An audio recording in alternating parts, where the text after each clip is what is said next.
আসসালামু আলাইকুম, কেমন আছেন সবাই? আশা করি সবাই খুব ভালো আছেন। আমরাও আলহামদুলিল্লাহ খুব ভালো আছি। তো আজকে আপনাদের সামনে আরো একটি ব্লগ নিয়ে চলে আসলাম। এটা ছিল বেশিরভাগ আমাদের বাইরে ঘোরাফেরাই হয় ছেলের বাবার ছুটির দিনে। তো ছুটির দিন মানেই মানুষের অনেক ভিড়, দেখতেই পেলেন। ওটা ছিল নবীনগর স্মৃতিসৌধের সামনে। তো আজকে আমরা চলে এসেছি। ছেলে অনেকদিন যাবত এখানে আসতে চাচ্ছিল, সময় হচ্ছিল না, অবশেষে চলেই আসলাম কিডস ভিলেজে। এটা হলো ফুড ভিলেজের উপরে, বেশ কিছুদিন হয়েছে এটা হয়েছে। তো আমরাও চলে আসলাম ছেলেকে নিয়ে সেখানে একটু মজার জন্য। তো বাচ্চারা এখানে আসলে আমি কি বলবো, প্রত্যেকটা বাচ্চাই অনেক খুশি হয়ে যাবে এখানে আসলে। তাদেরকে আর বাসায় ফেরত নিতে পারবেন না। আমাদের অবস্থাটাও সেরকম হয়েছিল। তো এই তো এখানে চলে আসলাম। তো এখানে আসার জন্য বা ভিতরে ঢোকার জন্য এন্ট্রি ফি কত সেটা বলে দিচ্ছি আপনাদের। এখানে প্রত্যেকটি বাচ্চার জন্য এন্ট্রি ফি হলো 250 টাকা করে, এবং সাথে যতজন গার্ডিয়ান ঢুকবে তাদের জন্য 50 টাকা করে। আমরা 2 জন ঢুকেছিলাম এবং রায়ান সহ আমাদের 3 জনের মোট 350 টাকা লেগেছিল। আর এখানে ঢোকার জন্য আলাদা আর একটা কাজ করতে হয়, সেটা হলো পায়ের মোজা। তো আপনারা যদি কেউ মোজা না নিয়ে আসেন, বিশেষ করে গরমকালে আসলে এটা আমাদের বেশি ভুল হয়। আর আমি এটা আগে থেকে একটু শুনেছিলাম বলে, তো 3 জনই আমি সাধারণত মোজা পরি না, কিন্তু এখানে আসার জন্য ওই দিন আমিও মোজা পরেছিলাম। কারণ এক্সট্রা টাকা কি জন্য তাদের দিতে যাব? মোজা পরে না আসলে তারা আপনাদেরকে মোজা দিয়ে দিবে। তো মোজার জন্য এক্সট্রা 30 টাকা করে নিবে, আর মোজা নিয়ে আসলে সেটা আর লাগবে না।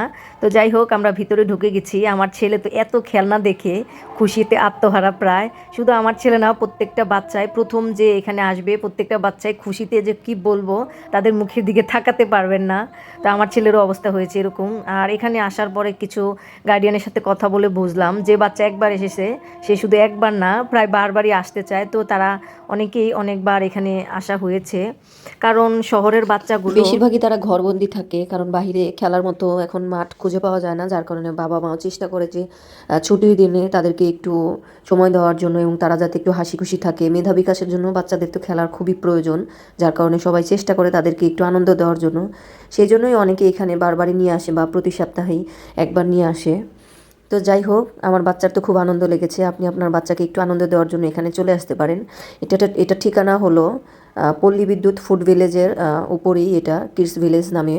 তো আপনারা যদি সাভার বা এদিক থেকে চন্দনার এদিক থেকে আসেন, তাহলে বাসালাকে বললেই হবে আমরা ফুড ভিলেজে যাব। তো ফুড ভিলেজ মেন রোডের সাথেই, তো ওখানে ঢুকলেই দেখা যায় আর কি উপরে। তো ছেলেকে অনেক বুঝিয়ে সেখান থেকে বের হয়ে আসলাম। তারপর ছেলেকে বললাম চলো বাবা, আর নয় এখানে, ওখানে আপনি এই টাকা দিয়ে বাচ্চাকে 2 ঘন্টা রাখতে পারবেন। আর হ্যাঁ, ওটা খোলা থাকে বিকেলবেলা, সকালের দিকে খোলা থাকে না। এই তো তারপর বলে টলে ছেলেকে নিয়ে নিচে চলে এসেছি, কিছু খাবো আমরা। তো এইখানে এই ফুড ভিলেজটা আমার কাছে খুব ভালো লাগে। বড় বড় রেস্টুরেন্টের খাবারের থেকেও এখানে খাবারের মান ও স্বাদ অনেক ভালো, এবং প্রাইসটাও কম, যার কারণে এখানে দেখা যায় যে ছুটির দিনে প্রচন্ড পরিমাণে ভিড় হয়। তো যাই হোক, এখানে আমরা চলে এসেছি। তো আমার এখানকার সব থেকে ফেভারিট জিনিস হলো তন্দুরি চা। তো ছেলের বাবাকে বললাম সেটা খাওয়ার আগে ঝাল কিছু খাবো, যার জন্য আমরা দোসার এখানে চলে এসেছি, যে দোসা খেয়ে তারপরে তন্দুরি চা খাবো। তারপর এখানে টাটা বাই বাই করে বাসায় চলে যাব। তো আজকে আর নয়, শীতের কারণে কথা বলতে পারছি না। সবাই ভালো থাকবেন, আল্লাহ হাফেজ।